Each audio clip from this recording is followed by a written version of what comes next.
জুলাই আন্দোলনের পরে বা জুলাই বিপ্লবের পরে কিন্তু আমাদের ক্যাম্পাস ভিত্তিক শিক্ষার্থীদের সব থেকে বড় চাওয়ার একটা জায়গা ছিল যে ডাকসু নির্বাচন। শুধু ডাকসু না, দেশের যতগুলো বিশ্ববিদ্যালয় আছে প্রত্যেকটা বিশ্ববিদ্যালয়ে কিন্তু এই যে ছাত্র সংসদ নির্বাচনটাই শিক্ষার্থীদের মূল দাবি ছিল। তো সেই জায়গা থেকে দীর্ঘ প্রতীক্ষার পর প্রায় হচ্ছে 1 বছর লেগে গেল যে প্রতীক্ষার ফল আমাদের সামনে আসতে।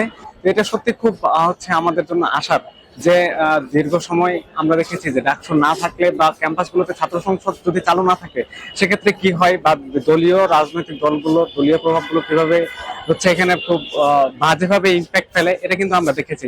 কেন যে বিগত 28 বছরে হচ্ছে 28 বছর পর যখন 2019 সালে ডাকসু হইলো, সেই 19 সালে ডাকসুটাও কিন্তু সেভাবে ডাকসু বলা যায় না। কেন যে এখানে একটা দলের একপাক্ষিক ভাবে কিন্তু নির্বাচনটাকে কুক্ষিগত করেছিল, যে ছাত্রলীগ বলেন বা হচ্ছে তৎকালীন ফ্যাসিস্ট সরকার আওয়ামী লীগ সরকার, তারা বলেন তারা দলীয় ভাবে কিন্তু পুরোপুরি এটাকে নিয়ন্ত্রণ করছে। এমনও দেখেছি আমরা যে হলগুলোতে হচ্ছে যে আগের রাতে ব্যালট যে কি বলে ভোট কারচুপির বিষয়, ব্যালট ভর্তি করে রাখা, এগুলো।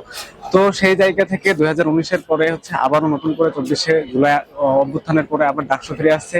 এটাতে হচ্ছে আমরা খুবই আশাবাদী যে এই লেগেসিটা ধরে থাকবে, এবং বিশ্ববিদ্যালয় প্রশাসন যদি চায় ক্যালেন্ডারের নির্দিষ্ট একটা ডেট ফিক্সড করে দিবে যে এই ডেটে আগামী বছরের এই দিনে আবার ডাকসু হবে।